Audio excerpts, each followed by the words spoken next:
So Josh, these mushrooms look absolutely beautiful. They're very clean. Yep, those are how they came from the CSA. I think they give them a nice pre-wash before we get the product. They're beautiful. So all I'm really going to do is chop the very edge of the stem off. I want to use all of the stem, and it's just got a tiny bit of mulch or whatever they're grown in. So I'm just going to cut the very ends off. Okay.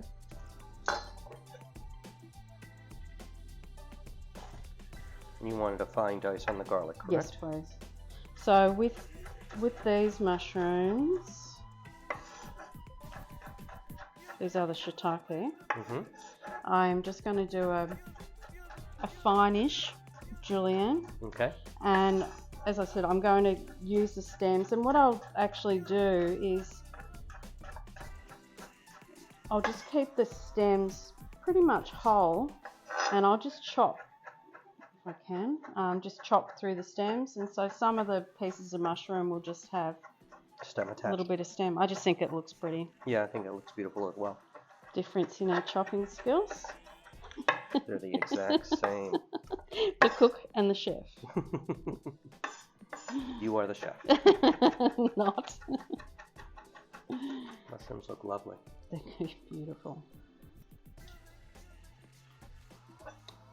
And look, I haven't been too fussy with the mushrooms because, as I said, they're all going to be cooked down anyway. So now I'm going to prep my oyster mushrooms, and again, these are absolutely beautiful. All I'm looking for is if there is any evidence of any dirt or anything, and honestly, they're so clean. So I think I'm just going to take the very tip off, and with these ones, because again, they're so beautiful and I love the shapes, I'm actually going to just take off some of the smaller ones and keep them whole. So what we have is we have a pound of mushrooms. The variety is not important. We're using a mixture of oyster and shiitake, but you could use any. You can mushrooms, portobello, any. Brown, Swiss browns, anything. Okay, so all we're going to do here is we've turned the stove on, so we've started to heat up the stock. Just to give it a little bit of extra flavour, I'm going to add 2 generous sprigs, if you like, of sage and 2 of rosemary. They're from Josh's garden. And just give it a little stir, and we're just going to let this heat up to a simmer, and then we'll be ready to start cooking the risotto. So I've got my pan on a lowish heat. I'll turn it up in a minute. That's about a tablespoon of olive oil. Onions in. You want to bring those to a translucent before you add the mushrooms, or how far along are you going to bring those? Yeah, I'm going to bring them quite a ways along. Definitely translucent. If they go a little over, even starting to get a little golden, that will work well too. So I'm getting a little bit of colour on the onions now. You can see there's a little bit of browning on the bottom of the pan. So I'm going to pop my mushrooms in.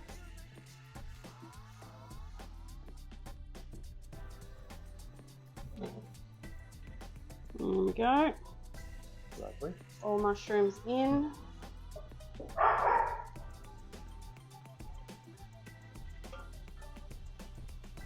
I might even decide to add a little bit of wine just to get a bit of moisture in there.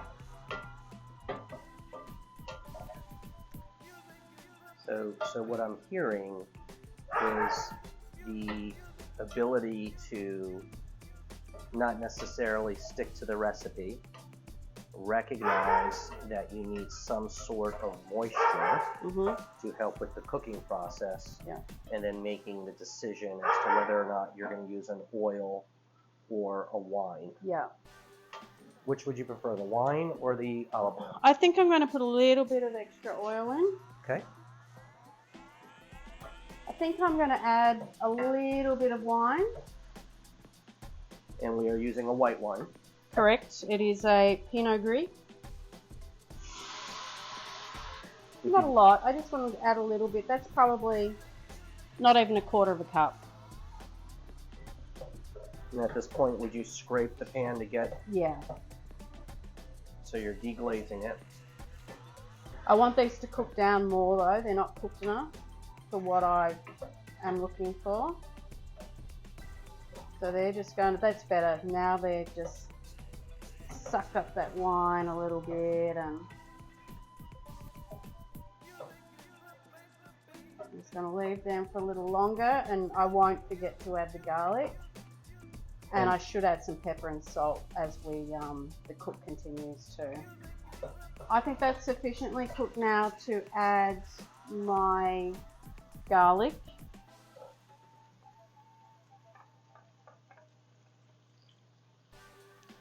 I'll just give that a little stir. It's not going to take much to get that garlic cooked. I'm going to add my thyme. That's a tablespoon of thyme. I'm going to add a large pinch of salt, large pinch of freshly cracked black pepper. And you can see it's browning a little bit on the bottom. That's okay, because we're going to cook our risotto in this pan, and I'm going to capture all those flavors. So we're not taking this mixture out and cleaning the pan. We're taking the mixture out and going straight with the rice. Correct. So now I will flick this off, and I'm going to just pop that into another pan.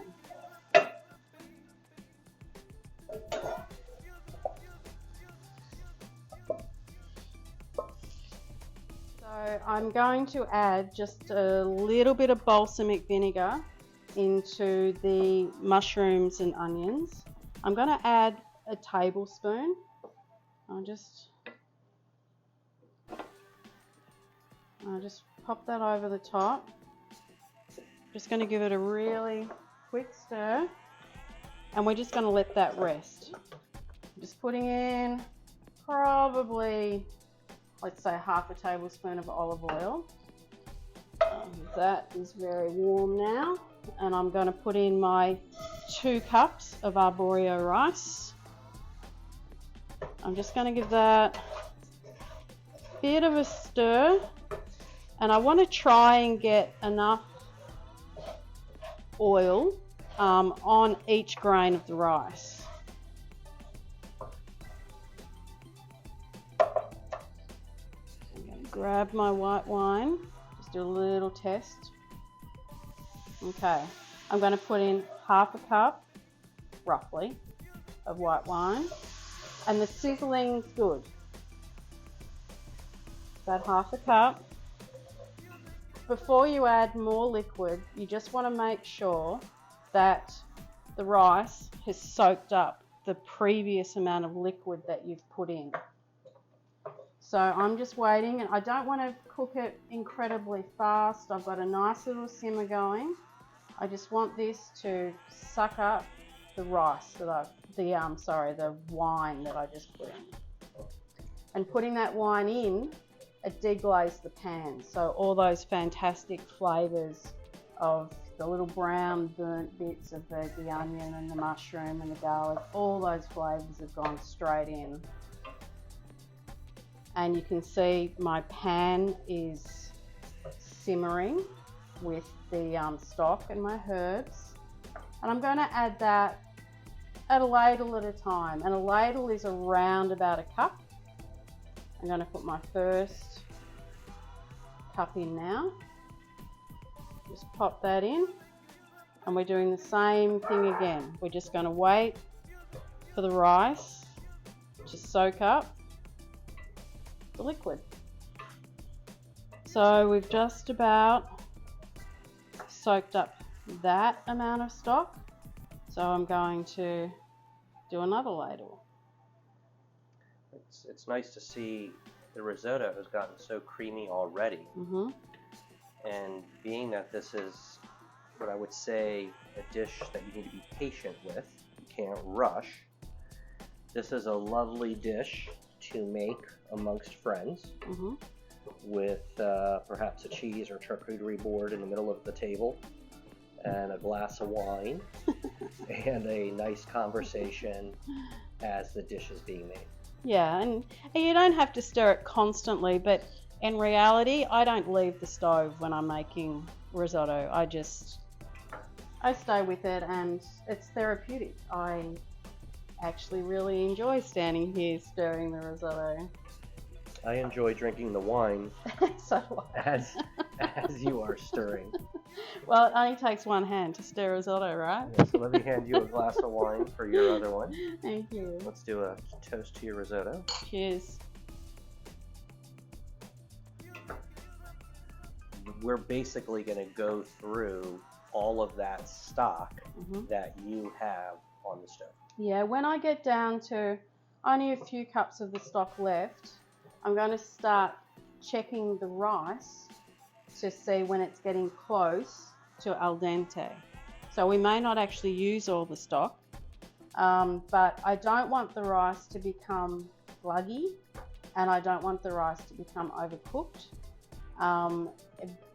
To me, a good risotto is if there's a little tiny crunch still. Not like it's going to break your teeth, right? But a little crunch.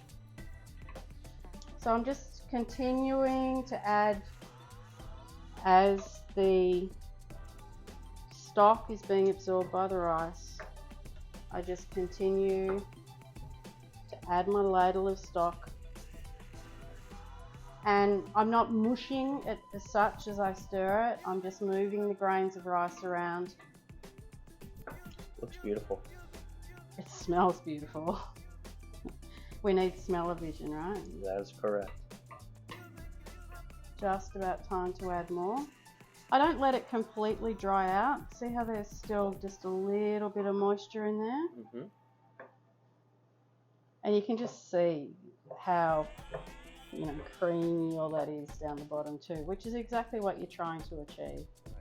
I don't think I've mentioned before, but it's good to do this with a really heavy based pan, and so you get even heat distribution going through your pan, and it's much easier to control the heat. Like, I haven't had to touch the heat control button once. So I think it's time to just give the rice a check. I've used most of the stock. I just want to see if we're getting close. The rice is actually very, very close. I'm not going to add any more stock to that. I'm going to get my balsamic and my mushroom, onion, garlic. I'm going to pop that in to the pan. Okay. I'm going to give this a stir through. I'm going to turn the heat off. It doesn't need any more cooking. Grab some butter, tablespoon in. We're just going to stir that through. And while that is melting, I'm going to put in my Parmesan cheese. That's a cup of Parmesan. That's grated. Could we shave it? I mean, is there any... No, it just needs to, you could use shaved, you could use grated, but it's pretty much just going to melt in at the same time. With the butter, I'm not heating this anymore, and that is going to add that beautiful, rich flavour. Now, what I do know I need to do when I tasted this before, it needs a bit more seasoning. Still needs some salt, so I'm going to put in another pinch of salt. I'm probably going to put in, that would be 1/4 teaspoon, maybe a little more, of freshly cracked black pepper. Give it a stir. Grab a clean spoon. I'm going to give it another taste. Taste this, Josh. See what you think. Delicious.